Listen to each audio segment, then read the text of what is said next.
मूसा अलैहिस्सलाम जो एक ग्रेट प्रॉफिट है, जिनकी स्टोरी कुरान में सबसे ज्यादा दोहराई गई है, जिनकी स्टोरी सबसे ज्यादा इंटरेस्टिंग है, जिसे कुरान में कलामुल्लाह का टाइटल मिला है। अल्लाह ने जिनसे कलाम किया। Let's begin the story.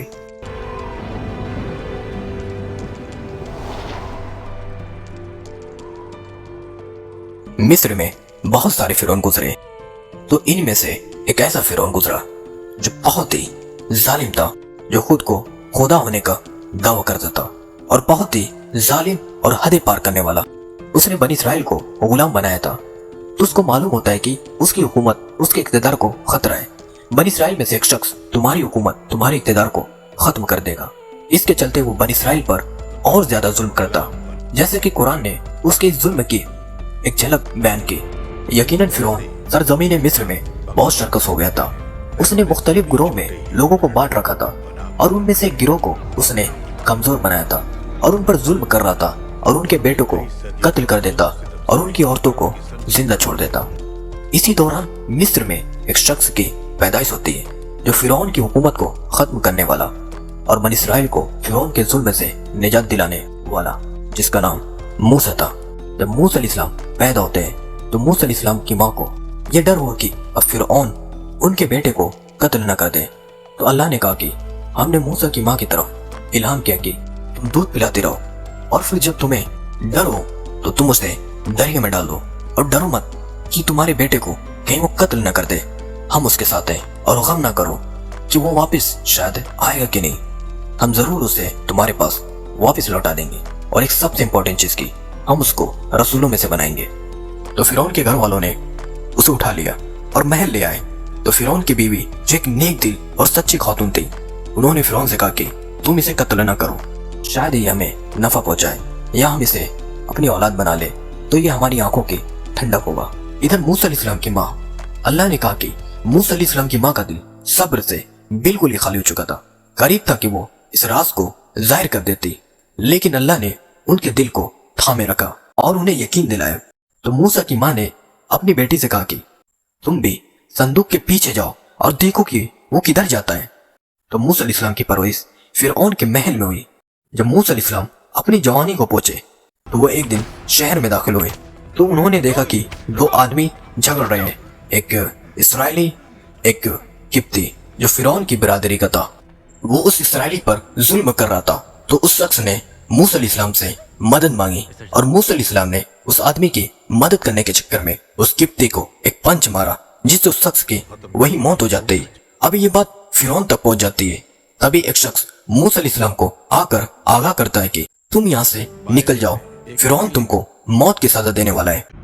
फिर मूसा अलैहिस्सलाम डरते हुए मिस्र से निकलकर मदियन चले आते हैं। मदियन, मूसा अलैहिस्सलाम की मुलाकात दो लड़कियों से होती है जो एक घाट पर अपनी बकरियों को पानी पिलाने के लिए आई थी। तो मूसा अलैहिस्सलाम उनकी मदद करते हैं। तो फिर एक लड़की मूसा अलैहिस्सलाम के पास आती है और कहते हैं कि आपको मेरे वालिद ने बुलाया है ताकि वो तुमको इस मदद की कुछ उजरत दे सके।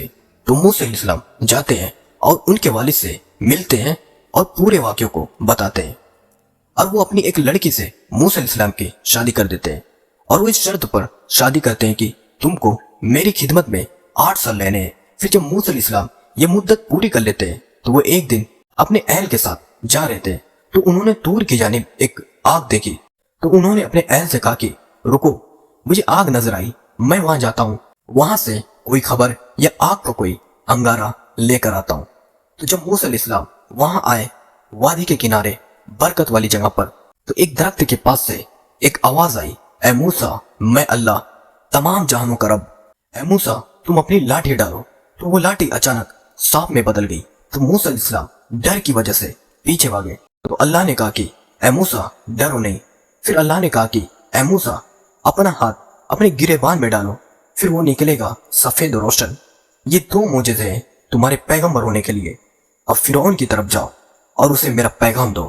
तो मूसा अलैहिस्सलाम ने कहा कि ऐ मेरे रब, मेरे भाई हारून को इसके लिए मेरा मददगार बना दीजिए। तो अल्लाह ने हारून अलैहिस्सलाम को मूसा अलैहिस्सलाम का मददगार बना दिया। तो दोनों फिरौन के पास आते हैं। तो मूसा अलैहिस्सलाम ने फिरौन से कहा कि ऐ फिरौन, मुझे तुम्हारे पास मेरे रब ने भेजा है, मैं तुम्हारे पास अपने रब की हिदायत लेकर आया हूं। तुम्हारा रब कौन है ऐ मूसा? تو موسیٰ علیہ السلام نے کہا کہ میرا رب وہ ہے جو تمام جہانوں کا رب ہے۔ تو فرعون نے کہا کہ اے میرے لوگوں، میں تمہارے لیے اپنے سوا کوئی اور معبود نہیں جانتا۔ اور اس نے کہا کہ اے حامان، تم میرے لیے ایک مٹی کا محل بناؤ تاکہ میں جھانک کر دیکھوں موسیٰ کے معبود کو۔ تو موسیٰ علیہ السلام نے اپنی لاٹھی ان کے سامنے ڈالی تو وہ ایک حقیقت میں سانپ بن گئی۔ تو فرعون نے کہا کہ تم کوئی رسول نہیں بلکہ ایک کھلے ہوئے جادوگر معلوم ہوتے ہو۔ تو فرعون نے کہا کہ میں تمہارا مقابلہ جادوگروں سے کراؤں گا، پھر دیکھنا تم کس طرح جھوٹے ثابت ہوتے ہو۔ تو فرعون نے ایک بڑی جادوگر کی فوج اکٹھا کروائی اور مقابلے کے لیے بلایا۔ تو بڑے بڑے جادوگر وہاں موجود ہوئے اور انہوں نے کہا کہ مقابلہ شروع کرو۔ تو موسیٰ علیہ السلام نے کہا کہ پہلے تم شروع کرو۔ تو جادوگروں نے اپنی رسی زمین پر ڈالی، وہ ایسا لگ رہی تھی کہ جیسے کوئی سانپ ہو۔ جب موسیٰ علیہ السلام نے اپنی لاٹھی ڈالی تو وہ حقیقت میں ایک سانپ بن گئی۔ یہ دیکھ تمام جادوگر حیرت میں پڑ گئے اور کہا کہ یہ ناممکن ہے، یہ جادو نہیں ہو سکتا۔ وہ سب موسیٰ علیہ السلام کے سامنے سردریز ہو گئے اور کہا کہ ہم موسیٰ اور ہارون کے رب پر ایمان لاتے ہیں۔ تو فرعون پوری طرح سے پاگل ہو گیا اور کہا کہ یہ ضرور تمہارا مالک ہے جس نے تم کو سکھایا پڑھایا ہے تاکہ وہ ہم سب کو ہمارے شہر سے نکال دے۔ تو فرعون نے کہا کہ میں تمہارے ہاتھ پاؤں بے ترتیب کاٹ دوں گا اور تم کو سولی پر لٹکا دوں گا۔ تو ان جادوگروں نے کہا کہ تم جو چاہو کرو، ہم تو موسیٰ اور ہارون کے رب پر ایمان لاتے ہیں۔ تو موسیٰ علیہ السلام نے کہا کہ بنی اسرائیل کو اس غلامی سے آزاد کرو اور انہیں میرے ساتھ جانے دو۔ تو فرعون اس کے لیے راضی ہو گیا۔ پھر جب موسیٰ علیہ السلام بنی اسرائیل کو لے کر چلے تو فرعون نے سوچا کہ اگر میں نے بنی اسرائیل کو جانے دیا تو پھر ہماری خدمت کون کرے گا۔ تو فرعون اپنا سارا لشکر لے کر بنی اسرائیل کا پیچھا کرتا ہے۔ تو بنی اسرائیل دریائے نیل کے پاس پہنچے، ادھر فرعون اور اس کا لشکر ان کے پیچھے۔ یہ دیکھ بنی اسرائیل بالکل ہی بے قابو ہو گئے اور کہنے لگے کچھ کرو، اب تو ہم پکڑے گئے، ہمارا بچنا ناممکن ہے۔ تو موسیٰ علیہ السلام نے کہا کہ صبر رکھو، اللہ ہمارے ساتھ ہے۔ تبھی اللہ نے موسیٰ علیہ السلام سے کہا کہ اپنی لاٹھی دریا میں مارو۔ تو اچانک دریا کے بیچ ایک راستہ بن گیا۔ تو بنی اسرائیل اس راستے سے دریا کو پار کرنے لگے۔ تبھی فرعون اور اس کا پورا لشکر دریا کے بیچوں بیچ آ جاتے ہیں۔ تبھی اچانک پانی کی ساری لہریں ان پر ٹوٹ پڑتی ہے اور وہ پوری طرح سے ڈوبنے لگتے ہیں۔ اور فرعون اس وقت ڈوبنے لگتا ہے تو اس نے کچھ کہا، یو نو دیٹ۔